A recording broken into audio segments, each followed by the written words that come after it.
الحمد لله رب العالمين والصلاة والسلام على أشرف الأنبياء والمرسلين وعلى آله وصحبه أجمعين أما بعد فأعوذ بالله من الشيطان الرجيم بسم الله الرحمن الرحيم والسماء رفعها ووضع الميزان ألا تطغوا في الميزان وأقيموا الوزن بالقسط ولا تخسروا الميزان والأرض وضعها للأنام صدق اللہ العظیم۔ اس سورہ رحمان کی میں نے آیات کریمہ کی تلاوت کی ہے۔ اللہ عز و جل فرماتا ہے والسماء رفعها، اور اللہ تعالیٰ نے آسمان کو بلند کیا، اور غور کرنا چاہیے کہ اللہ تبارک تعالیٰ نے آسمان کو بغیر کسی تھونی تھام کے اس کو بلندی عطا فرمائی۔ ابھی آپ کوئی چیز فضا میں رکھنا چاہیں کہ ایک اینٹا، ایک پتھر، ایک معمولی سا ڈھیلا بھی،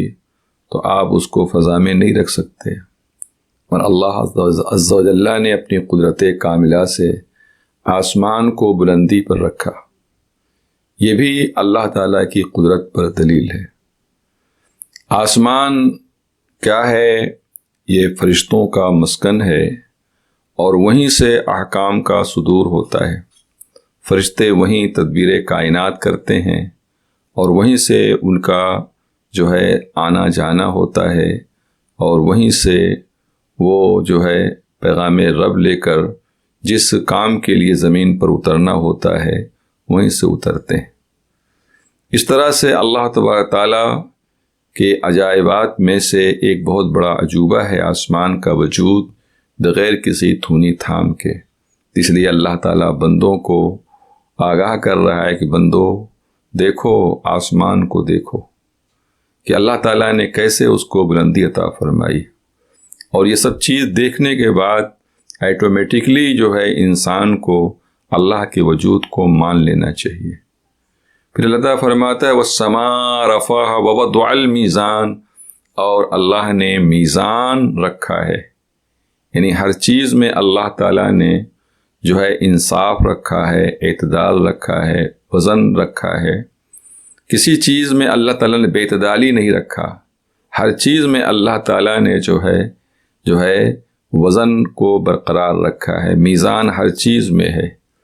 حالانکہ میزان کے معنی ترازو کے ہوتے ہیں، مگر غور کیا جائے تو صرف وہی ترازو نہیں جس کو ہم لین دین جس سے کرتے ہیں، بلکہ دنیا کی ہر مخلوق میں اللہ تعالیٰ نے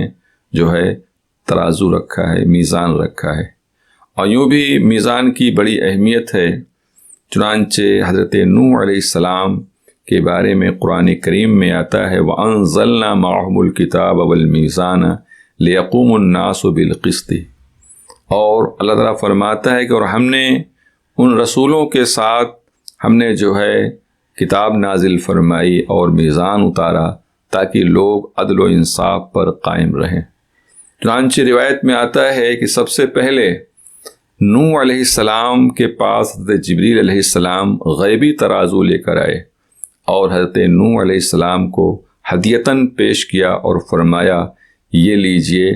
اس سے آپ کی امت جو ہے اعتدال پر قائم رہے گی، اور لین دین میں جو ہے کسی کا نہ نقصان ہوگا نہ گھاٹا ہوگا، اس کا استعمال ہوگا تو لوگ جو ہے عدل و انصاف پر مبنی زندگی گزاریں گے۔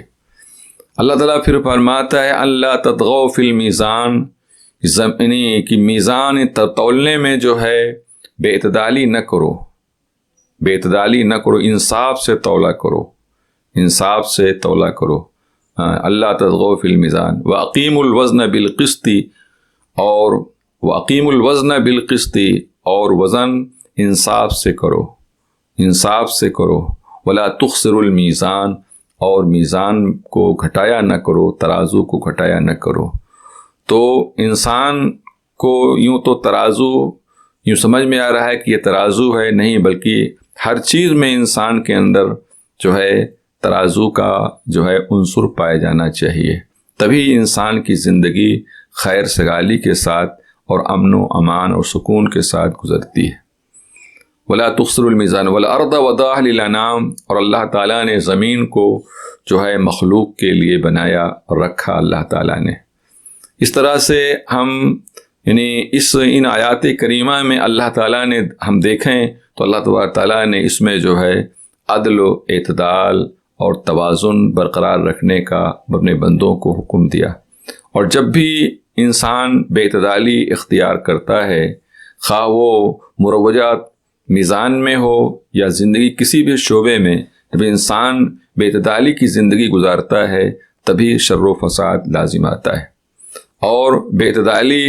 اور عدل کے خلاف سب سے پہلے انسان کفر و شرک کرتا ہے، تو انسان جو ہے عدل کا دامن چھوڑ دیتا ہے،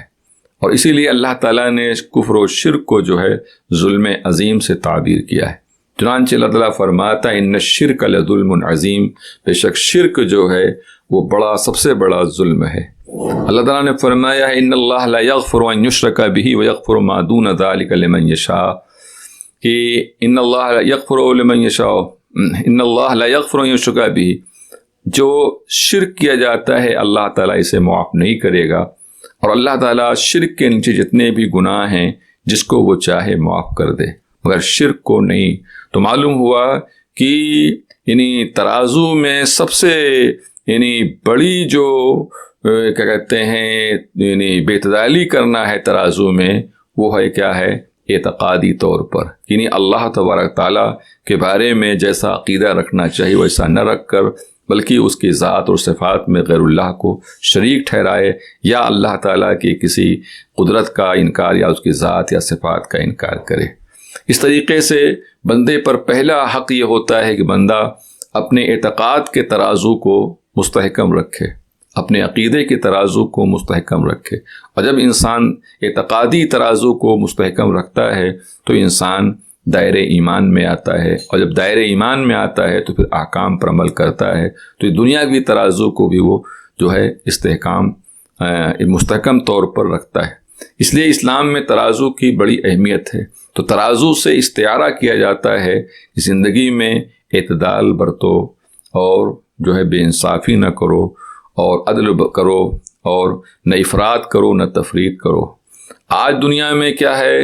کہ بڑے لوگ، سرمایہ دار لوگ اور راجہ مہاراجہ لوگ، کیونکہ زندگیاں جو ہیں بے اعتدالی کی ہوتی ہیں اور ان میں توازن نہیں ہوتا، جس کا نتیجہ یہ ہے کہ جیسی راجہ ویسی پرجا، تو پرجا بھی، عوام بھی جو ہے بے اعتدالی کی راہ اختیار کرتی ہے۔ ہم جب عدل و انصاف پر مبنی اعتدال کی بات ہم اپنے خلفائے راشدین میں دیکھتے ہیں تو ان کے یہاں بدرجہ اتم پایا جاتا ہے مکمل جیسا اعتدال اور توازن، اور جیسا کہ میزان کی استقامت قرآن نے حکم دیا ہے، اس کا بھرپور جو ہے ہمیں جو ہے بھرپور اس کا جو ہے ہم کو جو ہے خلفائے راشدین میں اس کے نمونے نظر آتے ہیں۔ چنانچہ روایت میں آتا ہے جب حضرت عمر فاروق رضی اللہ تعالیٰ عنہ جب خلیفہ منتخب ہوئے تو آپ بہت ہی تھوڑا بوڑا لے لیتے تھے بیت المال سے، اور بس کہ اتنا کہ جس سے آپ کا کچھ گزر اوقات ہو جائے، مگر پھر آپ نے کہا کہ اب میں تجارت نہیں کر پاتا ہوں۔ آپ نے مجلس شورا بلائی اور آپ نے فرمایا کہ دیکھو، میں پہلے جب تک خلیفہ وقت نہیں تھا تو میں تجارت کرتا تھا، اب تجارت نہ ہونے کی وجہ سے ہمارے پاس بھی پیسے نہیں رہ گئے، ابھی تک تو میں تھوڑا سا بہت لے لیتا تھا، مگر اب ہمارے پاس اپنے ذرائع آمدنی خود کے ذرائع آمدنی نہیں رہ گئے، لہذا آپ لوگ کوئی مشورہ کر کے ہمارے لیے خورد و نوش کا کفالت کا انتظام کیجیے۔ تو مجلس شورا بیٹھی تو اس میں حضرت عمر فاروق رضی اللہ تعالیٰ عنہ خلیفہ دوم سے حضرت علی نے فرمایا کہ آپ جو چاہیں آپ متعین فرما دیں، وہ بیت المال سے آپ کے لیے الاٹمنٹ ہو جائے گا۔ مگر حضرت عمر فاروق نے فرمایا کہ نہیں، آپ لوگ جو متوسط ہو، درمیانی ہو، اعتدالی ہو، وہ آپ لوگ ہمارے لیے متعین فرمائیں، میں اسی پر قناعت کروں گا۔ چنانچہ مجلس شورا نے جو اعتدالی اور درمیانی جو ایک یعنی وظیفہ متعین فرمایا وہی آپ بیت المال سے لیتے تھے۔ اب مرور ایام جب زمانہ گزرتا گیا اور کافی دن ہو گئے، حالانکہ اخراجات بھی بڑھ گئے آپ کے، تو اب حضرت علی وغیرہ نے ایک دن مشورہ کیا کہ بھائی اتنا دن ہو گیا اور مہنگائی بھی بڑھ گئی، ضروریات بھی عمر فاروق کے بڑھ گئے ہوں گے، لہذا اب اس میں کچھ اضافہ کر دیا جائے۔ تو یہ ہوا کہ پہلے امیر المومنین سے پوچھ لیا جائے تو اس کے بعد اضافہ کیا جائے۔ حضرت عمر فاروق رضی اللہ تعالیٰ عنہ سے پوچھنے کی کسی کی ہمت نہیں پڑ رہی تھی، جانتے تھے کہ وہ تھوڑے سے میں بھی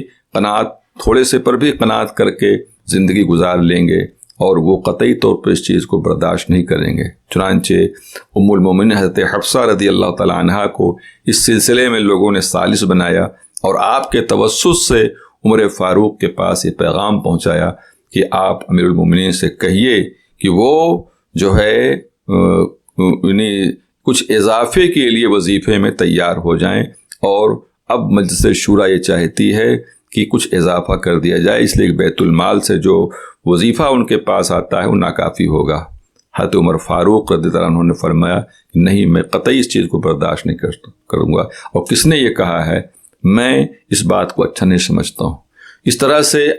یعنی خلفائے راشدین کی زندگی، جس بھی خلیفہ کی زندگی کو دیکھا جائے تو وہاں صرف اعتدال ملتا ہے، توازن ملتا ہے، بلکہ کمی ہی کمی ملتی ہے، کہیں زیادتی نہیں ملتی ہے۔ تو اس طریقے سے کاش آج دنیا کے حکمراں، دنیا کے راجہ مہاراجہ بادشاہ یا جتنے بھی وزراء ہیں، اگر وہ سب عمر فاروق یا خلفائے راشدین کی زندگیوں کا مطالعہ کریں تو آج عدل و انصاف ان میں بھی ہو جائے، اور اس کا نتیجہ یہ ہوگا کہ جب اپنے امیر کو اور اپنے وزیر کو لوگ دیکھیں گے کہ اس طرح زندگی گزارتے ہوئے تو عوام بھی اسی راہ کو اختیار کرتی ہے۔ کاش جو ہے خلفائے راشدین کی زندگی کو لوگ اپناتے تو آج دنیا سے شر و فساد کا خاتمہ ہو گیا ہوتا۔